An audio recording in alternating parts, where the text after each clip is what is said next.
Mukyala w'Otawodoni Asiya avumye Omu-husband wa Phoebe obutamulekera katiibwa yadde n'akatono. Obusungu bungi amulangidde ebinene n'ebiwanvu.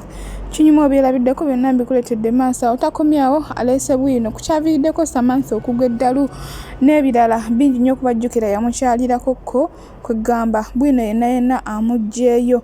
Naye nga wasizwe tewasibye tagwena omulungi ampuliriza. Channel Media kwoli subscribe for more updates, like, share and comment. Tuwerabire okunyiga notification bell obenga notified buli nteekawo video empya. Ntandise n'omukyala Kadamaz Voice amanyiddwa nnyo nga akyasinze omu ku bakyasinze okuyamba bakadaama nga ali mu kibiina oba ali mu group eyitibwa Kyeyo Initiative nga y'omu ku bayamba Love Mass okulaba nga adda ewaka, Halima wa Baba okulaba nga adda ewaka n'abaana abalala bangi nnyo abatalabikiddeeko nnyo mu kamera. Y'omu ku bakyala abavaayo ne basalawo bakwataganire wamu basobole okuyamba bakadaama ababonaabonera ku mawanga. Olunaku lw'eggulo yalabiseeko nga musanyufu nnyo akoze video addayo ewaka n'atuuka bulungi nnyo naye ebyembi ebintu bye babibbye ku airport. Era essaawa ya kakati wenjogerera gaakaba gaakomba omubadde passport, omubadde ssente, omubadde certificates z'abadde alina byasoma online, mubaddemu ebintu bingi nnyo eby'omugaso ebimwogerako kwegamba mu bantu abazzeewo okubeera nti nno bamwaniriza mwe mwajjidde n'omubbi mukazi wattu ndowooza olw'excitement tamanyi takisuubira nga bw'omanyi abantu bamaze ebbanga eppanvu ku Kyeyo mu Bawalabu ng'essanyu lingi nnyo kubanga akomyewo waka ate ng'alabye ne ku bafamily. Ndowooza mwe muli eyakutte akasawo akabaddemu ebyo byonna n'akatwala teyazzeemu kubirabako kabeere essimu kabibeere kibingi nnyo kankulageko akatini ate obeere nga weerabirako naye nga kyannaku nnyo kyannaku ddala. Nsaba Katonda amugumye ate amusaasire afube okulaba nga byonna ebyabuze at least ebimu bikomewo kuba ebintu by'omugaso ebisinga enamba esinga obungi byonna byabbiddwa. Bamubbyeko ebintu bye, bamubbyeko ensawo yabaddemu ssente enkalu nga mpitirivu nga mulimu essimu, nga mulimu iPad, nga mulimu passport, nga mulimu n'ebiwandiiko bye eby'enkizo nga bingi. Nkugambye obudde buno ebintu tabitegeererako ddala. Bamubbyeko omulungi waffe oyo gw'olaba ensawo yabadde ataddemu akasente nga kayitirivu, ng'ataddemu passport ye, nga mulimu amasimu n'abaana be bambi abadde yaba shopping the iPads nga bw'omanyi nga maama adda ewaka ava ku Kyeyo. Ebintu bye babibbye. Nkoze live eno just nga nsaba buyambi bwammwe, si bwa ssente wabula nga ensonga njagala vidiyo gyenva okuteekayo mugitambuze. Nsonga ki enkozesezza vidiyo eyo? Omuntu eyabbye ebintu bya sisita waffe ono ayinza okutekinga advantage kubanga essimu omwana bagimubbyeko essimu ye gy'abadde akozesa, passport ye, bintu bingi bye baatutte ne sensitive document babikutte ne babitwala. Kati ng'omubbi oyo asobola okugenda n'akozesa advantage n'atandika okukozesa essimu y'omukyalo ono ne yeerimbika mu kiti kye ng'agamba nti nze Kadamaz Voice, n'atandika okubba abantu oba n'atandika essimu ye ogikolerako ebintu ebyensitaza. Oba n'ekirala ababbi bano be mulaba bayina obukodyo bwe bakozesa, asobola okubba ebintu kale n'ajjamu ssente mu nsawo, n'ajjamu n'amasimu ne iPad ebyo n'atwala n'atunda. Naye kati bw'alaba nga passport ng'eyo ng'alaba tagenda kuba na mugaso, pasipoti asobola okugisuula, layini asobola okuzisuula. Kale wano wensabira buli munnayuganda, tuliko abantu 10 n'okusoba. Vidiyo gyenkoze buli munnayuganda tulina kintu kirala kyonna kye tukwetaaza. Kyanaku nnyo bambi, tusaba Katonda amusaasire amugumye ate n'ebintu ebyabbiddwa abifune mu buli ngeri. Tuba tukimanyi nti Katonda asobola okukola ebyamagero, tumanya ebintu ebyo naddamu n'abifuna. Katumusabire naye nga kyanaku nnyo, kyanaku ddala. Ate kansubire nti buli omu afunyeemu ekyokuyiga, naddala buli omu alina okubeera omwegendereza. Nga tweyongeddeyo, Asiya akoledde bba wa Phoebe live namba, n'amuvuma ebisiraani, n'amuvuma obwavu, n'amuvuma obukopi, n'amuvuma buli kivumo ekya buli kika. Bw'atyo Phoebe mukazi wattu kimuyitiriddeko n'akola posti n'agamba nange munvume buli kye mwagala naye temunvumira mu husband. Temunvumira mu husband, mbeegayiridde. Naye omwana w'omukazi ono Asiya simanyi oba alifaala bakaki, biibyo weerabireko. Kati musooke mumbuulireko. Bba wa Phoebe akolawa? Okakasa bw'oba otunulidde finance status ye esobola okubezaawo omukazi. Oba omuwala ye yeetuusizaako akavubuka akato akajjudde ebisiraani by'abakyotala ng'agenda kufaafagana nako bulamu bwe bwonna.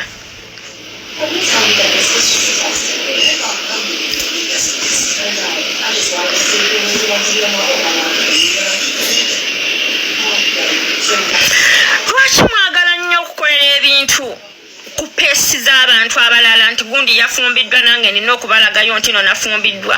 Okumanya akavubuka ka kopi kaavu tekayina kye kayina mulabe proposa gye kaakoze. Mulyamba kulwokuba keeru biki tebugula biruzi, tebusasula biruzi. Kubanga kati omwana ng'omuto Phoebe simuwagira kufumbirwa musajja ate gwalabirira.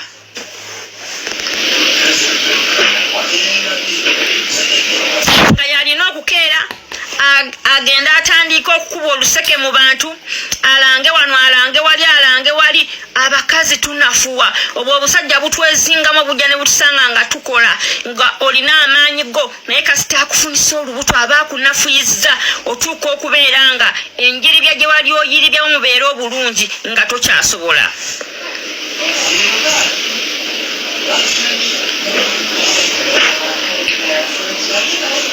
Kati nze manya example kati omanyi nze kati mbaweera ku gundi ku current examples eziriwo. Mwalaba naziwa Shami ngali Dubai ng'ayiribya bitya. Akavubuka akajja kazunga ka Arafat era nga walabako kabbaka Phoebe kagenza ku nnyanja akayiyeyiyewo bumuli biki kakoze proposal. Nze bannange nze mu nsi ya Mukama Katonda eno ekintu kyemmanyi kiri kimu ssente, kubanga omuntu kasita obeera ne ssente you can access buli kyowulira oyagala mu bulamu. Kyova olaba nze sirwowolereza wano, ndowolereza eri. Era nga olabako kabbaka Phoebe akoze ka proposa wo apangisiza kibaasi bakoze nika mu wolo e Dubai. Naziwa Shami we yafuna olubuto n'akutuka ag'ekikazi. Awo omusajja abeera atandika kunoonyaayo omulala anti obeera onnafuye. Abakazi generation eno gye tuliko munyambe mukole ekintu kimu, funa olubuto nga gwa lwagala ng'olweteekeddeteekedde okumala ebbanga nti ekituufu kiri nti omwana wange kati njagala kumwezizaako nga gwayoyezza okuzza ku mwana wo. So sikanzaalira omusajja wange kati banaziwa omwana omuto gwe yalese e Kampala.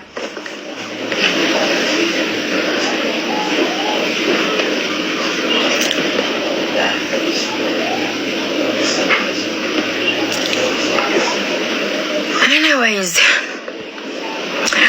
abamanyi Katonda bw'aba akyatuwadde obulamu tugenda kujja tubajjukize ate naziwashamu tetumujjukiza era no tusiba tumujjukiza kati huyo tuli kusamasa birungi yenna aggwawo.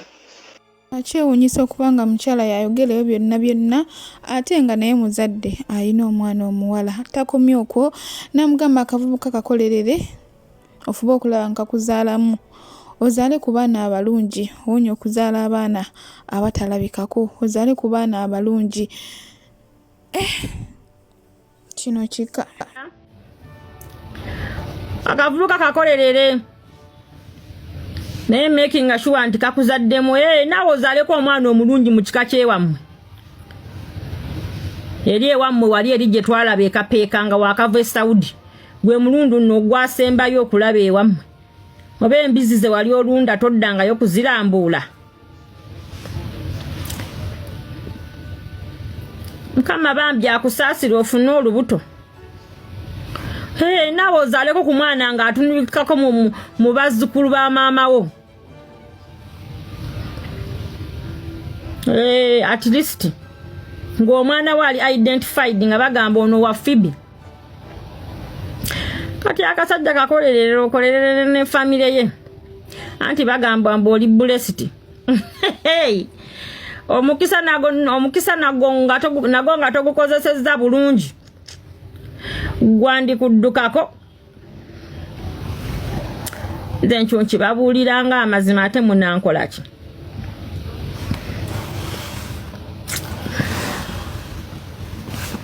Naye ate nze wentunuulira obulungi sinalaba mukisa Phoebe gwayina sinagulaba. Abantu abalina emikisa be bantu abatakaluka bakigabate mu Luganda okukalaakulana yani okubonaabona nnyo okuhasolinga nnyo okusitulagolinga nnyo basobole okwebeezaawo. Abantu abalina emikisa babeeranga ffe tubeera mu mayumba okuva ku makya ne buziba ne tulya ne tunywa ne tunyirira enjala tukola geero. Bafibi bakola artificial bino ebyala by'ogumu kitundu ffe tukola build okuva ku kagere n'okola enjala nga ku mikono 5,000 ku bigere 5,000 n'obeera mu bulamu. Kati nze nga wemba nayo yezza okufuluma wabweru either mba ngenda mu gym oba nga kati nviiri sizeetaaga njagala zisalako oba nga kati mpulira engoye ze nnina mu nnyumba nzikooye njagala kugulayo ku ngoye endala. Mama bunakolesa muchobo mama tusabe nnyo Katonda atuwe emitima emirungi emirongoofu kuba gy'okoma okwagaliza ne Katonda gy'akoma okugabirira. Takomyawo n'agamba nti olaba abaalekawo mukwano gwo Naziwa Shami alabikako naye ate olugwa atalabikako. Mazima ddala ebyo byonna n'obeera ng'obigamba mukyala munno. Really? Nze nasisinkana posha ku Gatherland na tomera ekisenge nga ndaba sitaani yennyini eno malayika simanyi malayika ti mauti esikamu abantu emitima. Omwana yaddugala jukira feesi ya posha eringa ya ndiga. Waba atambula olowooza nti agenda kutomera bwati nga zino endiga ensajja. Mukwate mu bizigo mufune emirembe. Naye za filita za mwe ntwala kisaati. Ebyo ebisajja byamwe ebitunulanga ebibbi. Kyona kikutunula kimaguka.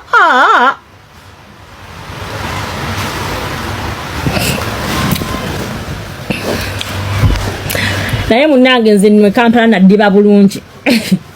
Sikola naye ndya. Tugamba nze naddiba bulungi. Abantu abamu mwafumbirwa lwa mbeera.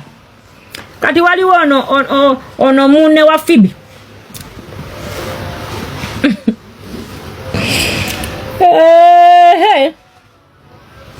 Kati walaba balekawo Naziwa Shami omukazi omugogoofu atunulikako. Olwo Phoebe atunulanga embizi y'omunsiko. amantama gamulinga zino faani ezedda. Omwana yaddugala oli. Bwona nno waliwo Posha. Posha nze namwetuumira kikanga baana. Nteranga okusisinkana naye awo ku Gatherland. Anti agula obuviiri bw'oku Gatherland buli obw'emitwalo 3. Gobeera olemulako emitwalo 5 nga Posha ali wali alamulako 2 kitundu. Mwana w'omukazi yaddugala. Sikaaki naye maama. Buli mukazi yandyeruseeko ku kisambi atirisiti. Omwana w'omukazi wuyo naye nga tweyongeddeyo bw'atyo aleese Bwiino ku nsonga yaviiriddeko Samantha okugwa eddalu nga mu bimu ku byamenye binyuma obyerabiddeko mu maaso awo byonna mbikuleetedde naye nga tusaba buli yenna Samantha gwe yasobya bambi amusonyiwe. Katonda abeera ajja kusasulamu ekirungi kuba n'addiini zonna zitulagira okusonyiwa. Ninga ekintu ekitwala Samantha Bwiino wammanga ekisooka ali depressed, ekyokubiri yayavuwala ate omusajja n'amulekerera n'aba nga tamusapootinze. Ekirala drug ey'aba Nigeria gye bayita ice yegenda okusaanyaawo obulamu bwa Samantha. Enjaga eri bagiyita kanywa mubiri ekukozza n'ekumala ojjukira obeera tolya. Bwe bulamu Samantha bwalimu. So ngenda kutwala omukisa guno okutegeeza buli gwe kikwatako kitambula otuukirire Samantha mumulabeko.